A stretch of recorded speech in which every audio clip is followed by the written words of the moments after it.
ராஜீவ்காந்தி கிட்டேருந்து தொடங்குறேன். இன்றைக்கு பிரதமருடைய இந்த உரை கேட்டிருப்பீங்க. கடுமையான விமர்சனம், அஃப்கோர்ஸ் எதிர்நிலையில் இருக்கிறார் என்றாலும் கூட அவர் முன்வைக்கக்கூடிய இந்த கருத்துக்கள் கிட்டத்தட்ட நாடாளுமன்ற தேர்தலுக்கான பரப்புரை இங்கே தொடங்கியது அப்படின்னு பார்க்க வேண்டியிருக்குதா?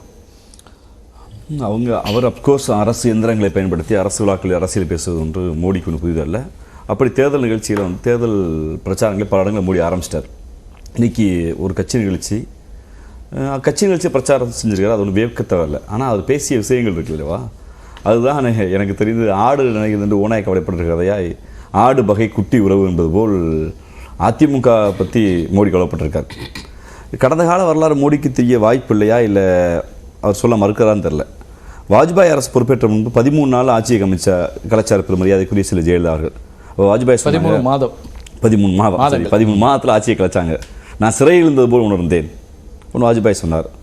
அப்படிப்பட்ட சில ஜெயலலிதாவை இங்கே போடுகிறார். ஆனால் அண்ணாமலை ஒட்டுமொத்த அதிமுக திராவிட இயக்கங்களே கழகங்களே இல்லாத தமிழ்நாடை உருவாக்குவோம், அதிமுக ஊழல் கட்சின்னு பேசுதுன்னா அவர்கள் நினைக்கிறார்கள் அதிமுக தொண்டர்கள் எம்ஜிஆர் அவர்களே ஜெயலலிதா அவர்களை பிடித்திருக்கிற அதிமுக தொண்டர்கள் எடப்பாடியை விட்டுட்டு ஓபிஎஸ் விட்டுட்டு ஒப்பீட்டு அளவில் அவர் பார்த்துருக்கலாம்ல. திமுக காங்கிரஸ் ஒரு பக்கம், அப்போ அதுதான் கொள்கை எதிரிகள், அவர்கள் தான் எங்களுக்கு நேர் எதிரில் கொள்கை ரீதியாக எதிரிகள்ங்கிறதுனால அவர் ஒப்பீட்டு அளவில் எம்ஜிஆர் அவர்களும் ஜெயலலிதா அவர்களையும் ஏற்றுக்கொள்ளக்கூடிய இடத்துல அல்லது ஒரு வியூகமாக கூட இருக்கலாம். அல்லது இந்த 100 நாள் நடைபயணத்தில் அப்படி ஒப்பீட்டு அளவில் நினைக்காவது அவருடைய தலைவர் மாநிலத்தில் அண்ணாமலை பேசியிருக்காரா? அப்படி பேசப்பட்டார். அதற்கு மாறாக திராவிட இயக்க தலைவராக இருக்கக்கூடிய கடந்த காலங்களில் செல்வி ஜெயலலிதாவை அக்யூஸ்ட் ஒன்று தான் சொன்னார். இந்த எண்மண் யாத்திரையாது அதிலேயே செல்வி ஜெயலலிதாவை தரந்தாழ்ந்து விமர்சித்தார். வேறு இங்கே அண்ணாவை விமர்சித்தார். நாங்கள் அதுக்கு தான் கட்சியை உடைச்சோம் கூட அதிமுக ஒரு ட்ராமா நடத்துச்சு. அதாவது அவங்க தீர்மானமே போட்டாங்க. அது ட்ராமான்றீங்களே, என்ன புரியல. நான் பின்னாடி வர்றேன் அந்த அரசியலுக்குள்ள. அப்போ தன் தொண்டர்களை வைத்துக்கொண்டு என்ன வேணாலும் பேச வைப்பது, தன் கட்சி தலைவர்களை வைத்துக்கொண்டு என்ன வேணாலும் பேச வைப்பது, நான் மேலே போய் பேசிக்கிறேன் எல்லாம் பரவாயில்ல. அப்போ திராவிட முன்னேற்ற கழகத்திற்கு மாற்றாக இருக்கக்கூடிய அதிமுகவுடைய வாக்கு தனக்கு வந்துருங்கிற ஒரு பிரம்மை, ஒரு நட்பாசை மோடிக்கு இருக்கிறது. அதான் நாங்கள் திராவிட முன்னேற்ற கழகம் தொடர்ச்சியாக இந்த 3 மாதங்களை மிக முக்கியமான மறைந்த 2 தலைவர்கள் மீதான மரியாதை அல்லது அவருக்கு இருக்கக்கூடிய பார்வை அப்படின்னு அதை இல்லை, மோடிக்கு இருக்க மரியாதை அவருடைய தொண்டர் அண்ணாமலை கற்றுக் கொடுத்தாங்க கொஞ்சமாவது. மோடி மரியாதை ஏன் அமித்ஷாவை கற்றுக் கொடுக்கலாம்? அதை தன்னுடைய சகாவிற்கு அமித்ஷாவிடம் நீங்கள் மறந்தவர்கள் மரியாதை வையுங்கள், நீங்கள் ஊழல் கட்சின்னு ஜெயலலிதா சொல்லாதீங்க, எம்ஜிஆர் சொல்லாதீங்க அப்படின்னு சொன்னாங்க. இந்த வகுப்பை அண்ணாமலைக்கும் அமித்ஷாவுக்கும் மோடி எடுத்திருக்கலாமே, ஏன் அதிமுக தொண்டர்களுக்கு எடுக்கிறாரு? அப்போ இவர் இது ஒரு அரசியல். அது வாரிசு குறித்தெல்லாம் பேசியிருக்காரு. எம்ஜிஆர் மறைவுக்கு எடுத்து நாட்டுடைய முதலமைச்சராக வந்தது யார் வந்தாங்க? எம்ஜிஆருடைய மனைவி தான் வந்தாங்க. அதை மோடி வசதியாக மறைக்கிறார். அது வாரிசு இல்லையா? செல்வி ஜெயலலிதா அவர்களை மறைவுக்கு எடுத்து கட்சியுடைய நான் என்னுடைய கொள்கை வாரிசு இல்லை, என்னை பாதுகாக்கிற வாரிசு என்று அறிவிக்கப்பட்ட சசிகலா குடும்பத்துக்கு தான் ஒருத்தர் சசிகலா தான் மையப்படுத்தி நின்றாங்க. இது வாரிசு இல்லையா? அவங்க எங்கேயும் சொல்லலையே சசிகலா கட்சியிலேருந்து வெளியே சொல்றேன். தன் வாழ்நாளில் வாரிசாக யாரை தேர்ந்தெடுத்தார் செல்வி ஜெயலலிதா? ஒருத்தர் எடுத்தார். அவர் யாரு? சசிகலாவுடைய உறவினர். அப்போ அது குடும்ப வாரிசு, அவன் கொள்கை வாரிசு. கட்சி பதவியெல்லாம் சசிகலா இல்லையே.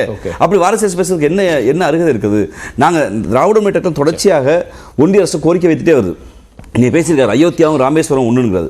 அயோத்தியாவுக்கு கடந்த 2 ஆண்டுகள் 30,000 கோடி செலவழிச்சிருக்கீங்களே. புது விமான நிலையம் வந்திருக்கு, புது ரயில்வே லைன் வந்திருக்கு. ராமேஸ்வரத்துக்கு எத்தனை கோடி செலவழிச்சிருக்கீங்க? அங்கே இருக்கக்கூடிய அதாவது விமான நிலைய அறிவிப்பு வந்துச்சு, என்னாச்சு? உங்களுடைய ஹிந்திக்கு 10,000 கோடி ஒதுக்குறீங்க, தமிழுக்கு ராமேஸ்வரம் மொழி குறித்து சொல்றாரு. தமிழ் மொழி குறித்து தனக்கு இருக்கு. அதாவது பேசுவது யார் வேணா பேசுவாங்க, பேசுவது ஆர்வம். ஆனா என்ன செயல் இருக்கிறது? தமிழ் மொழிக்காக பன்னாட்டு இருக்கைகளுக்கான இதை செஞ்சேன். தமிழ் மொழிக்கு நாங்கள் 27 கோடி ஒதுக்கல, நான் 600 கோடி ஒதுக்கிட்டேன். தமிழ் மொழி இலக்கியங்கள் நான் மொழிபெயர்த்து உலக நாடுகளுக்கு கொண்டு போயிட்டேன். சொல்லுங்க அதை. அப்ப இவருடைய நோக்கம் இந்த தேர்தல் பிரச்சாரத்தில் திராவிட இயக்க பற்றோடு தமிழோடு இருக்கக்கூடிய கொஞ்சம் பற்றோடு இருக்கக்கூடிய அதிமுக ஓட்டை திமுகவுக்கு போயிடக்கூடாது. எனக்கு திமுக அல்லது காங்கிரஸ் அல்லது இந்தியா கூட்டணி குறித்து வைத்திருக்கிறார். அதை பத்தி பேசலாம். முதல் கட்ட கருத்தை அதை நான் எடுத்துக்கிறேன். அதிமுக பற்றி பேசினதுனால திரு குரலாற்றே போயிடலாம். பிரதமர் மோடியினுடைய இந்த உரையை எப்படி பார்க்குறீங்க? உங்களுடைய கட்சியினுடைய 2 பெரும் தலைவர்களை ரொம்ப உயர்வாக பேசியிருக்கிறார் இன்றைக்கு. இல்லை, ஒன்றை நம்ம தெளிவாக தெரிந்து கொள்ள வேண்டும். தமிழகத்தை பொறுத்த வரைக்கும் புரட்சித் தலைவர் எம்ஜிஆரையும் புரட்சித் தலைவி அம்மாவையும் தவிர்த்தோ எதிர்த்தோ அரசியல் செய்ய முடியாது என்கிற நிலைமை எல்லோருக்கும் தெரியும். அவங்கள மாபெரும் சக்தி என்பது தெரியும். அதனால தான் நீங்கள் எம்ஜிஆரை பற்றி புறப்படும். இப்போ மோடி மட்டும் இல்லை, நீ ஆர்எஸ் பாரதி உதயநிதியை பற்றி பேசுகிற பொழுது என்ன சொல்லுகிறார் என்று சொன்னால், எம்ஜிஆருக்கு எப்படி கூட்டம் வருகிறதோ அதைப் போல உதயநிதிக்கும் இன்றைக்கு கூட்டம் வருகிறது. ஏன்னா அவர் கலைஞர் கருணாநிதிக்கு எப்படி கூட்டம் வருகிறதோ அதைப் போல உதயநிதிக்கு வருகிறது என்று சொல்லல, எம்ஜிஆருக்கு எப்படி கூட்டம் வருகிறதோ அப்படி வருகிறது என்று தான் சொல்கிறார். அப்படி என்றால் இன்றைய தமிழகத்தை பொறுத்தும் பெரும்பான்மையான மக்கள் எல்லாரும் நீ கட்சி பாகுபாடு இல்லாமல் விரும்பப்படுகிற தலைவர்கள் தான் அவர்கள் புரட்சித் தலைவர் எம்ஜிஆரும் புரட்சி தலைவி அம்மாவும். அதனால் அதை அவர்களை நீக்கிவிட்டோ அவர்களை எதிர்த்தோ அல்லது தவிர்த்தோ நீங்கள் அரசியலை செய்ய முடியாது ஒன்று. ஆனால் மோடி ஒன்று தவறாக ஒன்றும் புரிந்து கொண்டிருக்கிறார். ஸோ இவர்களை புகழ்வதனாலேயே எம்ஜிஆருடைய அபிமானிகளும் எம்ஜிஆருடைய தொண்டர்களும் தங்களுக்கு சாதகமாக திரும்புவார்கள் என்று ஒரு தவறான கணக்கு அவர் போட்டுட்டு இருக்காரு. அது ஒரு மனக்கணக்கு தான். அது வந்து நிச்சயமான ஒரு கற்பனை தான். என்றைக்குமே ஒன்று அவர் தெரியாத அவங்கள பேசுறதுங்கிறது வாக்குகளுக்காக உயர்வா பேசுறாரு. அப்படி நிச்சயமாக என்னன்னா அவர்களுடைய வாக்குகளை நமக்கு திரும்பும் என்கிற ஒரு நப்பாசை இருக்கு, அவங்க பிஜேபிக்கு இருக்கு.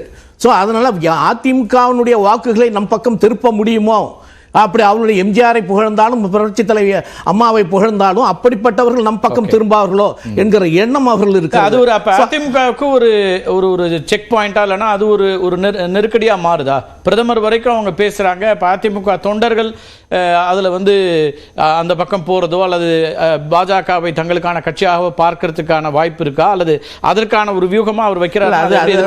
அடுத்த பாயிண்ட் அதுதான் அவர் ஒன்று புரிந்து கொள்கின்ற. அதனால தான் அவருடைய நப்பாசை என்று சொல்கிறேன்.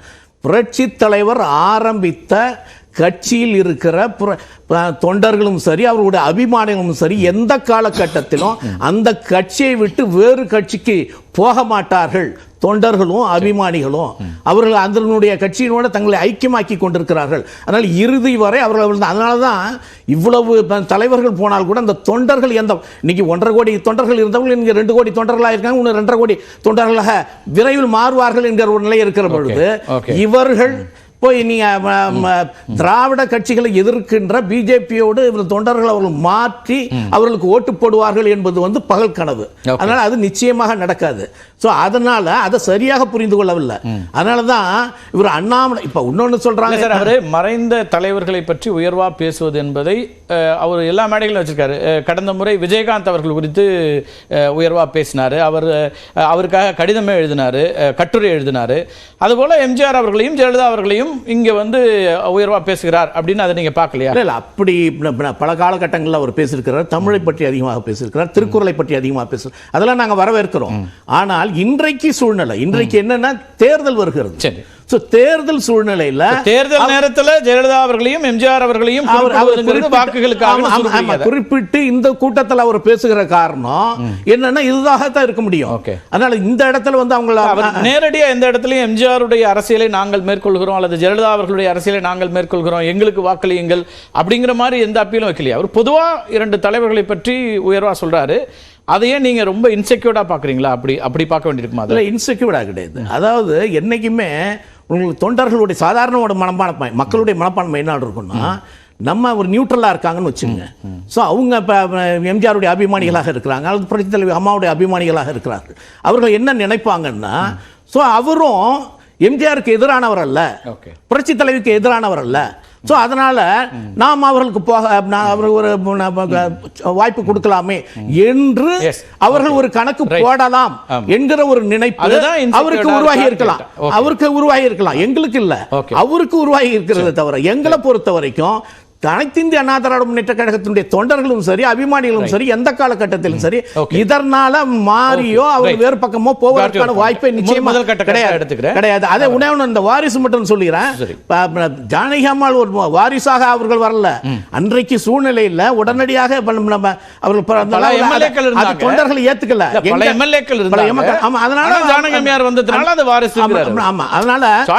அதனால தொண்டர்கள் அதை ஏற்றுக்கல. அதனாலதான் அவங்க உடனடியாக அவங்க ஒரு இடத்துல கூட வெற்றி பெற முடியல.